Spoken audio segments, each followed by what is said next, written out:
to give you 4 specific examples that I'm going to cover at the end about how a product called Silk tripled their sales by doing one thing, how an artist named Jeff Koons went from being a nobody to making a whole bunch of money and having a lot of impact, to how Frank Gehry redefined what it meant to be an architect, and one of my biggest failures as a marketer in the last few years, a record label I started that had a CD called Sauce. But before I can do that, I got to tell you about sliced bread and a guy named Otto Rohwedder. Now, before sliced bread was invented in the 1910s, I wonder what they said, like the greatest invention since the telegraph or something. But this guy named Otto Rohwedder invented sliced bread. And he focused, like most inventors did, on the patent part and the making part. And the thing about the invention of sliced bread is this, that for the first 15 years after sliced bread was available, no one bought it, no one knew about it. It was a complete and total failure. And the reason is that until Wonder came along and figured out how to spread the idea of sliced bread, no one wanted it.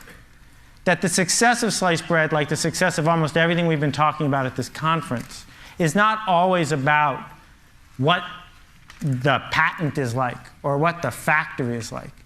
It's about, can you get your idea to spread or not? And I think that the way you're going to get what you want or cause the change that you want to change to happen is you're going to figure out a way to get your ideas to spread. And it doesn't matter to me whether you're running a coffee shop or you're an intellectual or you're in business or flying hot air balloons. I think that all this stuff applies to everybody regardless of what we do. That what we are living in is a century of idea diffusion. That people who can spread ideas, regardless of what those ideas are, win.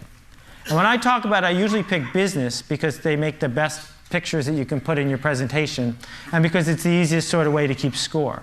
But I want you to forgive me when I use these examples because I'm talking about anything that you decide to spend your time to do. At the heart of spreading ideas is TV and stuff like TV. TV and mass media made it really easy to spread ideas in a certain way. I call it the TV industrial complex. And the way the TV industrial complex works is you buy some ads, interrupt some people, that gets you distribution. You use the distribution you get to sell more products. You take the profit from that to buy more ads. And it goes around and around and around the same way the military industrial complex worked a long time ago. That model of, and we heard it yesterday, if we could only get on the homepage of Google, if we could only figure out how to get promoted there, if we could only figure out how to grab that person by the throat and tell them about what we want to do, if we could do that, then everyone would pay attention, we would win. Well, this TV industrial complex informed my entire childhood and probably yours. I mean, all of these products succeeded because someone figured out how to touch people in a way that they weren't expecting, in a way they didn't necessarily want, with an ad over and over and over again until they bought it. And the thing that's happened is they canceled the TV industrial complex. That just over the last few years, what anybody who markets anything has discovered is it's not working the way that it used to. This picture is really fuzzy. I apologize. I had a bad cold when I took it. But the product in the blue box in the center is my poster child. Right? I go to the deli. I'm sick. I need to buy some medicine. The brand manager for that blue product spent $100 million trying to interrupt me in 1 year. $100 million interrupting me with TV commercials and magazine ads and spam and coupons and shelving allowances and spiffs. Also, I could ignore every single message. And I ignored every message because I don't have a pain reliever problem. I buy the stuff in the yellow box I always have. And I'm not going to invest a minute of my time to solve her problem because I don't care. Here's a magazine called Hydrate. It's 180 pages about water. Right? Articles about water, ads about water. Imagine what the world was like 40 years ago when it was the Saturday Evening Post and Time and Newsweek. Now there are magazines about water. New product from Coke Japan, water salad. Okay? Coke Japan comes out with a new product every 3 weeks because they have no idea what's going to work and what's not. This, I couldn't have written this better myself. It came out 4 days ago. I've circled the important parts so you can see them here. They've come out, Arby's is going to spend $85 million promoting an oven mitt with the voice of Tom Arnold, hoping that will get people to go to Arby's and buy a roast beef sandwich. Now, I want you to try to imagine what could possibly be in an animated TV commercial featuring Tom Arnold that would get you to get in your car, drive across town, and buy a roast beef sandwich. You know, this is Copernicus, and he was right when he's talking to anyone who needs to hear your idea. The world revolves around me. Me, me, me, me, me, my favorite person, me. I don't want to get email from anybody. I want to get me-mail. So consumers, and I don't just mean people who buy stuff at the Safeway. I mean people at the Defense Department who might buy something, or people at, you know, the New Yorker who might print your article. Consumers don't care about you at all. They just don't care. Part of the reason is they got way more choices than they used to and way less time. And in a world where we have too many choices and too little time, the obvious thing to do is just ignore stuff. And my parable here is you're driving down the road and you see a cow and you keep driving. Because you've seen cows before. Cows are invisible. Cows are boring. Who's going to stop and pull over and say, oh, look, a cow? Nobody. But if the cow was purple, isn't that a great special effect? I could do that again if you wanted. If the cow was purple, you'd notice it for a while. I mean, if all cows are purple, then you get bored with those too. The thing that's going to decide what gets talked about, what gets done, what gets changed, what gets purchased, what gets built is it remarkable? And remarkable is a really cool word because we think it just means neat. But it also means worth making a remark about. And that is the essence of where idea diffusion is going. That two of the hottest cars in the United States is a $55,000 giant car, big enough to hold a Mini in its trunk. People are paying full price for both, and the only thing they have in common is that they don't have anything in common. Every week, the #1 best-selling DVD in America changes. It's never The Godfather, it's never Citizen Kane, it's always some third-rate movie with some second-rate star. But the reason it's #1 is because that's the week it came out. Because it's new, because it's fresh, because people saw it and said, I didn't know that was there, and they noticed it. Two of the big success stories the last 20 years in retail. One sells things that are super expensive in a blue box, and one sells things that are as cheap as they can make them. The only thing they have in common is that they're different. We're now in the fashion business. No matter what we do for a living, we're in the fashion business. And the thing is, people in the fashion business know what it's like to be in the fashion business. They're used to it. The rest of us have to figure out how to think that way, how to understand that it's not about interrupting people with big full-page ads or insisting on meetings with people, but it's a totally different sort of process that determines which ideas spread and which ones don't. This chair, they sold $1 billion worth of Aeron chairs by reinventing what it meant to sell a chair. They turned a chair from something the purchasing department bought to something that was a status symbol about where you sat at work.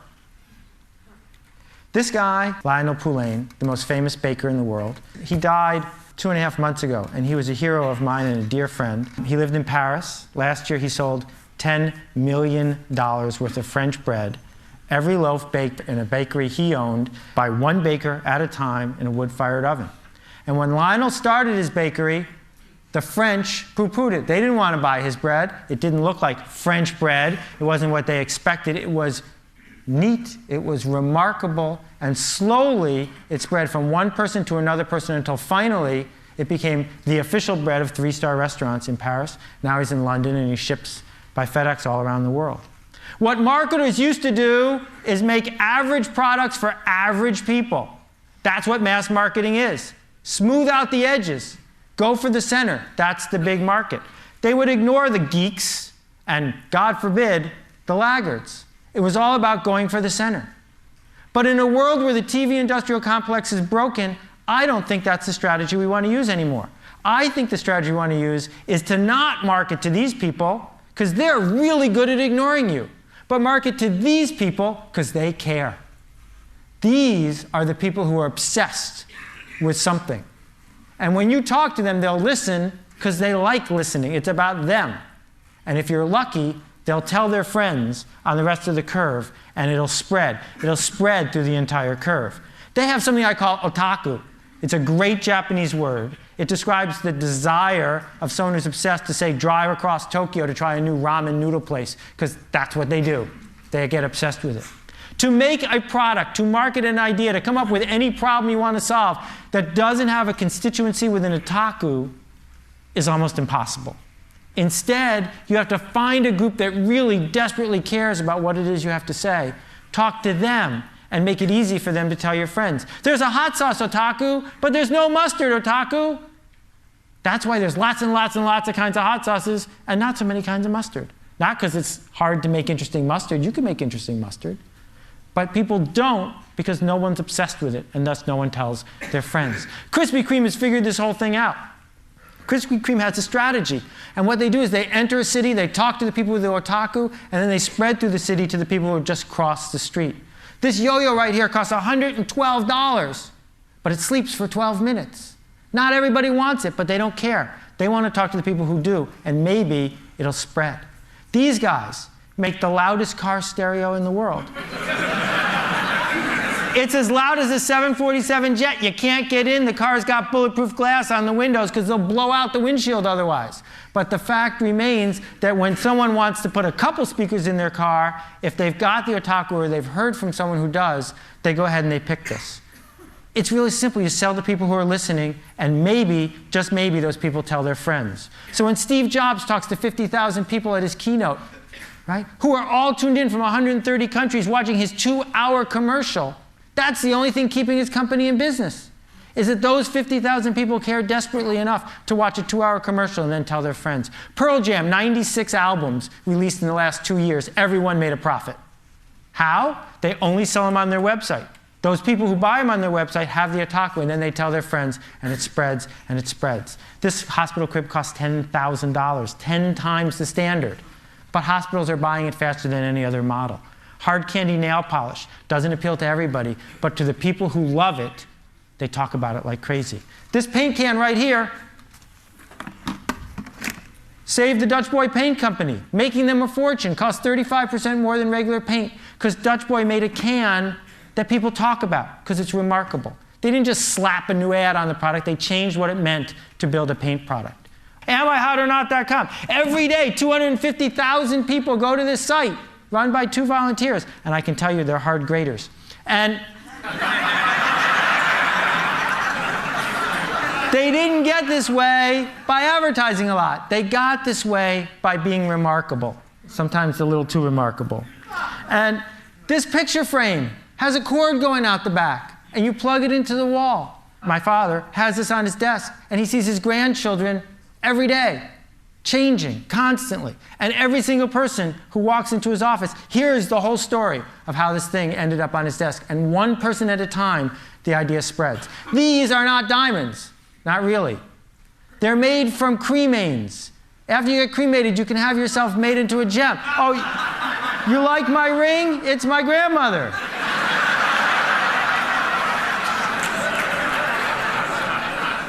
Fastest growing business in the whole mortuary industry. But you don't have to be Ozzy Osbourne. You don't have to be super outrageous to do this. What you have to do is figure out what people really want and give it to them. A couple quick rules to wrap up. The first one is design is free when you get to scale. And the people who come up with stuff that's remarkable more often than not figure out how to put design to work for them. Number 2, the riskiest thing you can do now is be safe. Procter & Gamble knows this. Right? The whole model of being Procter & Gamble was always about average products for average people. That's risky. The safe thing to do now is to be at the fringes, be remarkable. And being very good is one of the worst things you can possibly do. Very good is boring. Very good is average. It doesn't matter whether you're making a record album or you're an architect or you have a tract on sociology. If it's very good, it's not going to work because no one's going to notice it. So, my 3 stories. Silk. Put a product that does not need to be in the refrigerated section next to the milk in the refrigerated section. Sales tripled. Why? Milk, milk, milk, milk, milk, not milk. Right? For the people who were there and looking at that section, it was remarkable. They didn't triple their sales with advertising. They tripled it by doing something remarkable. That is a remarkable piece of art. You don't have to like it, but a 40-foot tall dog made out of bushes in the middle of New York City is remarkable. Frank Gehry didn't just change a museum, he changed an entire city's economy by designing one building that people from all over the world went to see. Now, at countless meetings, at the Portland City Council or who knows where, they say, we need an architect. Can we get Frank Gehry? Right? Because he did something that was at the fringes. And my big failure, I came out with an entire, a record album, and hopefully a whole bunch of record albums in SACD format, this remarkable new format. And I marketed it straight to people with $20,000 stereos. People with $20,000 stereos don't like new music. So what you need to do is figure out who does care. Who is going to raise their hand and say, I want to hear what you're doing next, and sell something to them. The last example I want to give you, this is a map of Soap Lake, Washington. As you can see, if that's nowhere, it's in the middle of it.